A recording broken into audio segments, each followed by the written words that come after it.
Let's solve problem 17 on the 2025 USNCO locals exam. It reads the normal boiling point of ethane is negative 88.5 degrees Celsius, while the normal boiling point of fluoromethane is negative 78.4 degrees Celsius. A difference in which type of IMF is most responsible for the higher boiling point of fluoromethane. This question is asking about difference in IMF strength. So first off, let's compare LDFs.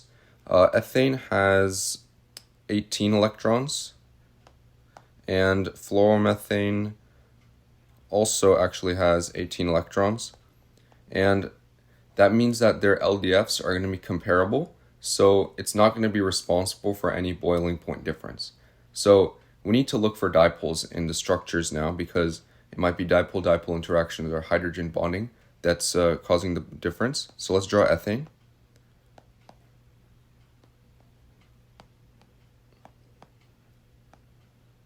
And let's also draw fluoromethane.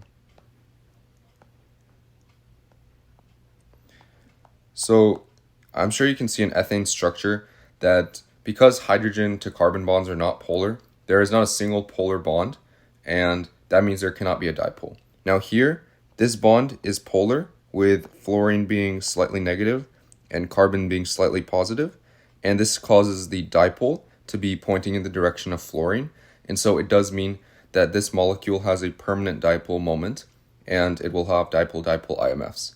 And now it's important to note that this is not the same as hydrogen bonding, which would be if fluorine is bonded to hydrogen and hydrogen had the partially positive, but here it's carbon that has the partially positive charge, and so that doesn't cause hydrogen bonding, because these hydrogens are pretty much just neutral. And so it's basically dipole-dipole IMFs, and that matches with answer choice B.